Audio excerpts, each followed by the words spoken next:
class 12. Welcome to the online tutorial sessions for economics. I am Avnash Lambert, your economics guru, and today we are going to continue our fourth chapter, which is money and banking. In the previous video, we had completed the different forms of money, we had completed the definition of money, and also a very important topic, which was money supply. Now today we are here with one more important topic, which is commercial banks. Basically, we are going to study about banks. Now, in today's video, we are going to study about commercial banks. Now, what are commercial banks? Commercial bank is an institution. It's a financial institution which is related to money, transactions. So, it's a place where money transactions happens. Now, what are those transactions? It is a financial institution which accepts deposits. Deposits of what? Deposits of coins, currency, cash, money, and grants loans. What does it mean? Granting loan means if I need some money, then the bank will provide me some money with some little rate of interest. And also that institution makes some investments also for the purpose of profit making. So basically, bank is a financial institution. It's a financial place where accepting of deposits, where people deposit their money, and grants loan, where the people receives money, they get some money, and also the bank makes investment so that they can earn some money, they can earn some profit. So basically, that's the commercial bank. Now the important thing is functions of commercial banks. Now basically there are two types of functions, primary functions and secondary functions. Now under the primary functions there are two functions, which is accepting of deposits and advancing of loans. Now the primary functions, let's start with the primary functions.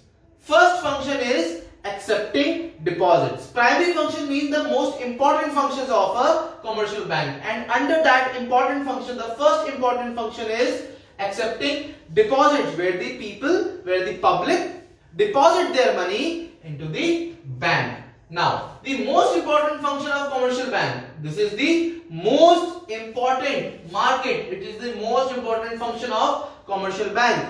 They accept deposits in several forms according to requirements of different sections of the society. Now there are different type of people, some are businessmen, some are richer people, some are poor people. So according to their requirements and different sections of the society, they deposit their money in different forms. Now there are basically three types of account in which people deposit their money. You all have heard about the current account, fixed deposit account, and saving account. Those are those accounts in which the people deposit their money. Now the first main kind of deposit is demand deposits, also known as current account. Now this is also known as current account deposits, Now these deposits are repayable. They can be repaid by the banks on demand anytime. Now what happens if I have deposited some money? Suppose I have deposited 5,000 rupees in the bank. Now I want to withdraw that same amount. So I can withdraw that money, can be repaid by the bank to me anytime I want. So there is no compulsion, there is no restriction over the demand deposits or the current account deposits. I can withdraw my money anytime I want. But the main demerit of this account is there is 0% interest given to us. If I am depositing my money in the current account, I won't be receiving any kind of interest rate. So that's one limitation. And this demand deposits, this current account is most frequently used by the businessmen. So you have completed your demand deposits. What are demand deposits? It's also known as current account deposits, and these deposits are repayable by the bank anytime we want and mostly used by the business personalities, and 0% is received over this type of account. Now the second type of account is fixed deposits. Those deposits in which the amount is deposited with the bank for a fixed period of time. The keyword, fixed period of time. Under the fixed deposits, the amount which we deposit in a commercial bank is deposited for a fixed period of time. As I have deposited the money into the bank, that money is being locked. Now I cannot withdraw my money before the prescribed time limit. Now, it is the account which gives the highest rate of interest, that is 8 to 10% of interest rate is being received. In some banks 7% is also received. So, it gives the highest interest rate, that is 7 to 10%. Now, money is withdrawn at the time of maturity. When your time period is finished, suppose I have an FD, I have a fixed deposit of 2 years. Then after 2 years, the maturity will be there, and only then I can withdraw the money. No checkable facility. You cannot withdraw your money with the checks. So that's your fixed deposits. Now the saving deposits. Most of us use the saving deposit account. Now we can withdraw money, but with some restrictions. We can withdraw some money. Whatever I have deposited, we can withdraw the money, but with a restriction on number and amount of withdrawal. Number of times, there is a limit of number of times I can withdraw, and there is a limitation in the amount also. That suppose I have deposited 1 lakh rupees. So I can withdraw only 70 to 80,000 rupees. The rest of the 20,000 rupees will remain with the bank. So this is the saving deposits, and the rate of interest is less than the fixed account. It gives us the interest, but it is lesser than the fixed deposit, that is 4.6% of interest rate. Basically 4% or 5% of interest rate is being given by the bank to the depositor. So those are your primary functions which are under the accepting deposits. There are different types of deposits under which the people deposit their money. There is demand deposit, there is fixed deposit, and there is saving deposit. Now let's come to the second primary function, which is granting of loans or advancing loans. Now students, let's come to the second primary function, which is advancing loans. Now, after keeping certain cash reserves, suppose I have deposited my money in the bank. Now there is certain amount of money which they keep with themselves. They don't give loans, they don't use that money to anyone else. So that money which they have kept with themselves, that is the cash reserve, which they are keeping it as a reserve. Then the remaining amount, the balance, the remaining amount is given to needy borrowers and interest is charged. So whatever amount which they have kept as reserve, and the rest of the balance, they give that money to the needy borrowers who need money, and they give that money as loan, and with that loan they charge an amount of interest also.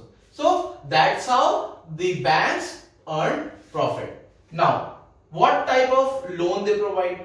First of all, they provide cash credit. Now what are cash credit? It is a loan given to the borrower against his current assets like shares, bonds, etc. Whatever he has got, the shares, bonds, debentures, the worth of that share, bonds and debentures in that form, which is given by the bank to those people.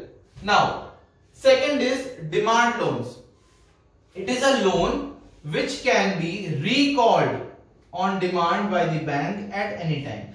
The bank gives the loan to the person, to the borrower, but there is one thing which they have to follow, that whenever the bank will ask them to give back the money, the borrower have to give them back the money with interest. So the main thing with the demand loan is the bank can recall that loan, that can recall the amount which has been given to the borrower anytime on demand. So that is the demand loans.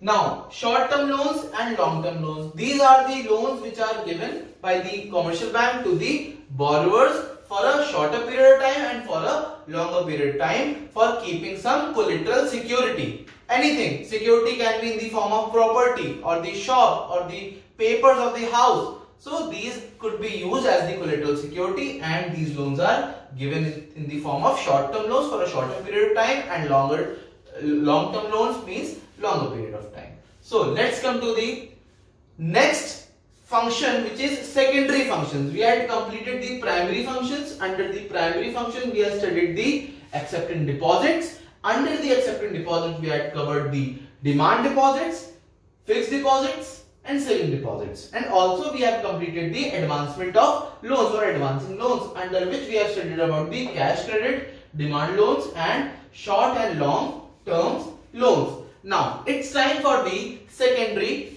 function.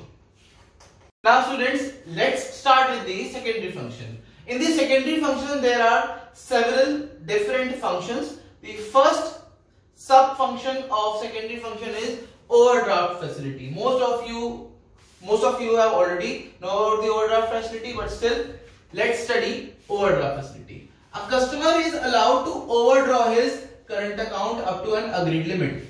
What does that mean? Suppose I have 1 lakh rupees in my current account, but if I need 1,20,000 rupees in an emergency, then I can overdraw, I can exceed my limit up to my limit, and I can overdraw my money up to 1,20,000. So those extra 20,000 that has been overdrawn, that is the facility which is provided by the commercial banks to the borrowers. Now, interest is charged.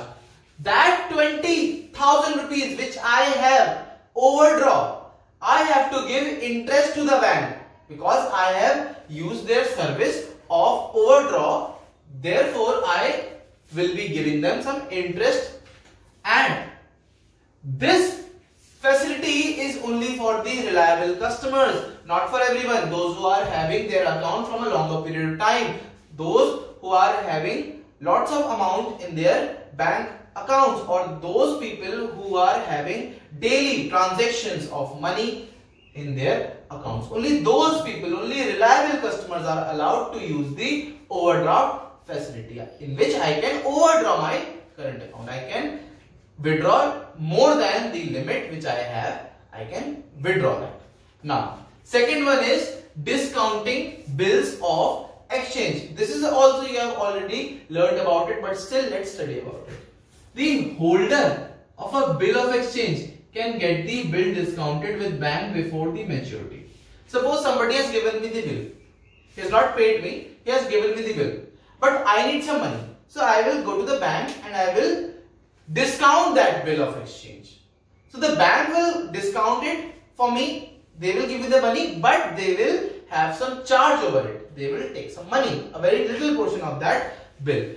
But how the bank will recover it? They will recover it with the party from which I have been receiving the bills of exchange. So that's the discounting bills of exchange. The bank discounts the bill of exchange for us in the times of needs. The holder of bill of exchange can get the bill discounted with the bank before the maturity. Now, commission is charged. The bank charges some commission and the balance is being paid. Whatever amount I needed, that is paid. Now, bank gets payments from the party which he had accepted the bill. Is that clear? Now, let's come to the third function of the secondary function, which is agency function. The bank acts as an agent for their customers. Some services for customers.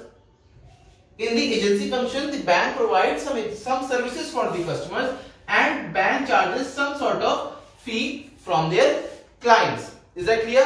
Now, there are different types of agency functions. First of all, they help in the transfer of funds. I need to transfer my money to some other place, to some other country, some other state, then the bank will help me to transfer my funds. Collection and payments for the businessmen. There is a very needful help by the bank so that the payments and the receiving will be done directly by the bank. I don't need to indulge in the payments and receiving. Also the purchase or exchange of foreign exchange. Suppose I need some foreign currency, then also the commercial bank will help me in exchanging the foreign currency. Now, sale and purchase of securities. What are securities? The property or anything, any assets which is of my use, I can purchase and sell to the banks. Income tax consultancy. If I need any kind of help in understanding the income tax or some advices, then the bank is already there for helping me out. Letter of reference. Letter of reference is also a agency function in which the bank gives a letter in which it's written that my economic condition is well-to-do and it will not affect my goodwill. So these are some agency functions. Now, the last function of secondary function is locker facility. Under the locker facility, it provides safety wallets or lockers to keep valuable articles in the safety. You all know what is locker, in which our valuable things can be kept protected and they are safe from the danger. So now students, you all have completed the secondary function also, which are overdraft facility, discounting bills of exchange, agency functions and locker facility. Now students, I want you all to take a very neat and clean screenshot so that you can complete your notes. Pause this video and take a screenshot. Fine. So students, we have completed the topic. In the next video, we are going with some other topics of the money and banking. So stay home, stay safe and see you soon.